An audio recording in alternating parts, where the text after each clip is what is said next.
Hello, everyone, and welcome back. We love to deep dive into some fascinating topics here, and today we're tackling something pretty incredible.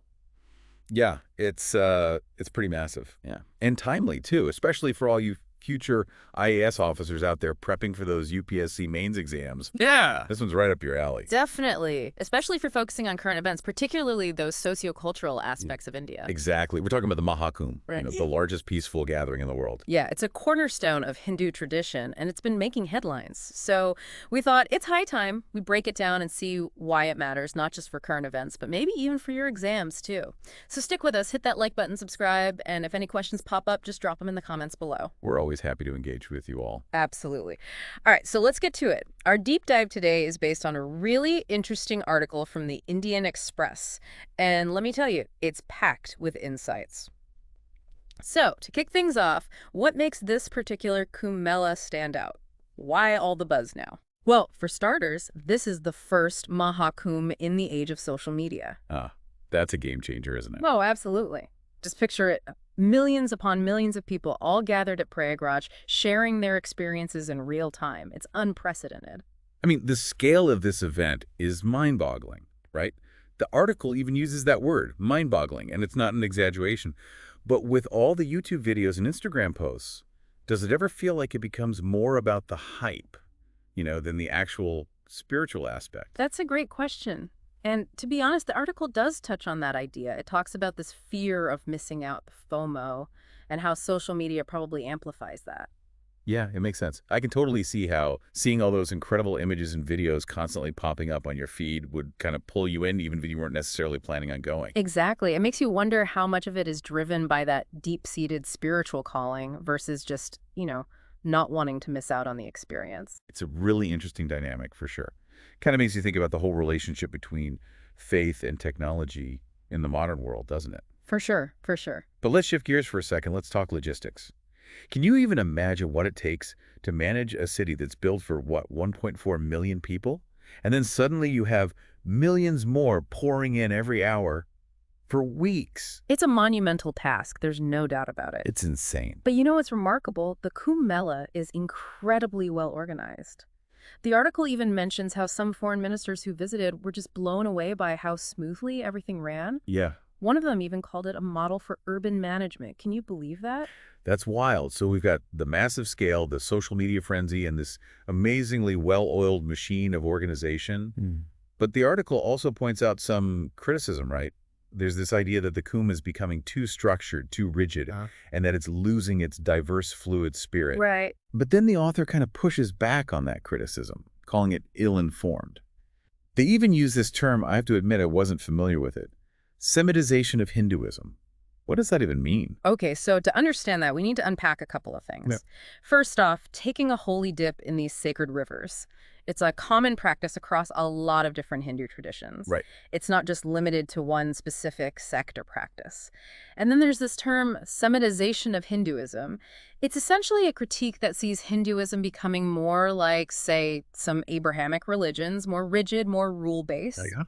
But the author argues that this view kind of misses the point.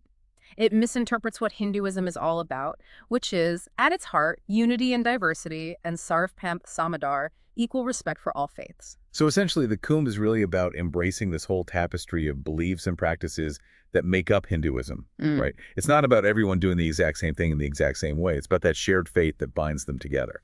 Exactly. And, that's something that resonates really strongly in a country like India, where we have such incredible diversity. For sure. For sure. It's about finding that unity amidst all the differences. Absolutely. And, this idea of unity amidst diversity, it's something that we can actually explore further by looking at some historical and philosophical parallels. The article mentions Adi Shankara, a revered Hindu sage. He established 4 mutts monasteries in different corners of India. Okay. Now, for our listeners who might not be super familiar with Hindu philosophy, can you give us a little background on Adi Shankara and why he's relevant to our Kumbh conversation? Okay, so Adi Shankara's main mission was to try to unify all these diverse Hindu sects that existed. Right.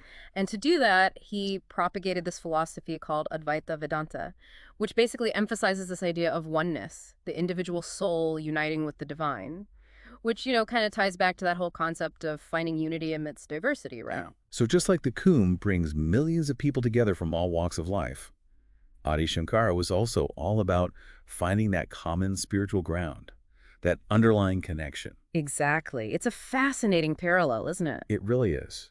And it speaks to that theme of unity that seems to be at the heart of the Kumbh Mela. Definitely. Yeah, it's powerful stuff. Yeah. And it makes you think, right? Like we've been talking about this massive gathering, the logistics, the social media buzz, the philosophy. But what about the individual experience? What's it actually like to be one of those millions of people at the Kumbh Mela? I think it's hard to put into words, really. It's something you have to experience firsthand. But imagine the energy of that crowd, the shared sense of purpose, the collective act of faith. It's this powerful feeling that goes beyond just the individual, you know? It taps into something deeper, something almost primal about human connection. Yeah, and the article talks about how that draw is just irresistible. The crowds just kept growing and growing right up until the very end. It's like that once in 144 years feeling was just too much to miss. But do you think it's purely a religious experience? Or is there something more universal at play here? That's a good question, I think. While the Kumbh is definitely deeply rooted in Hindu beliefs and practices, the sheer scale of it, the community aspect, those shared rituals, it does make you wonder if it resonates with something more fundamental in human nature. We see these kinds of gatherings in other faiths too, like the Hajj for Muslims, and even in secular settings like massive music festivals.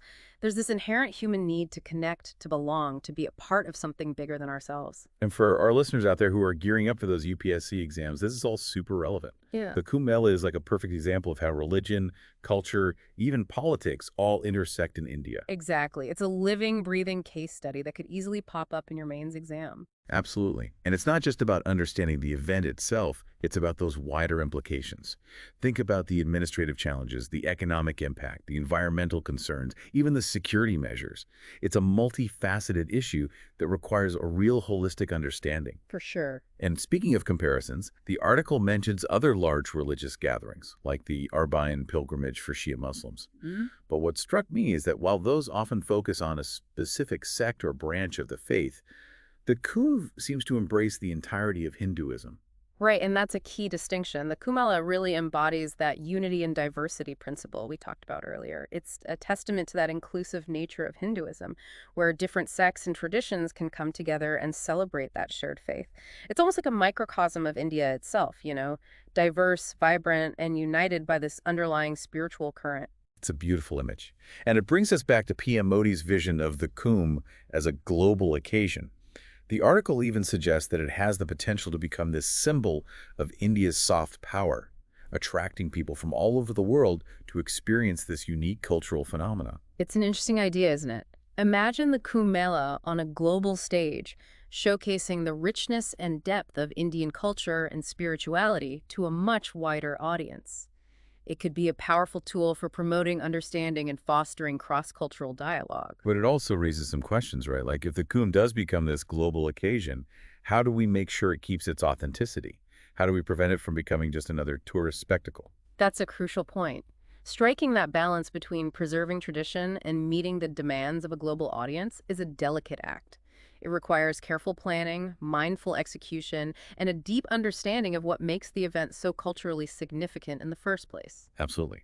And that leads us to the final point the article brings up, which is this suggestion of establishing a national body to manage future Kumbh Melas. Yeah, this is where things get really interesting. Imagine a dedicated organization with the resources and the expertise to handle an event of this magnitude. It could streamline operations, improve the visitor experience, even elevate the Kumbh's global profile. But wouldn't that potentially take away some of that autonomy and local control that's traditionally been associated with the Kumbh Mela? That's a valid concern, for sure. Creating a national body would definitely mean finding that balance between centralized management and local involvement.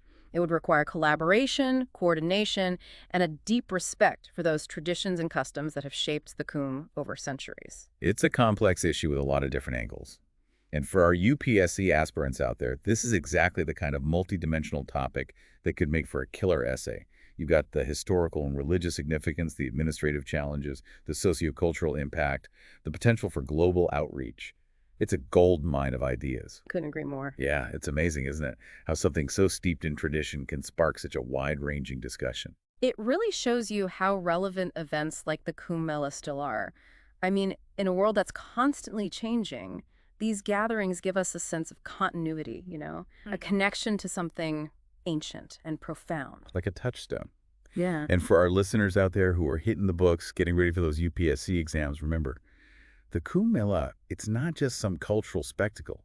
It's a reflection of India itself. You see the diversity, the challenges, the spiritual depth, and those aspirations on a global stage. It's a reminder that current events, they're not just headlines.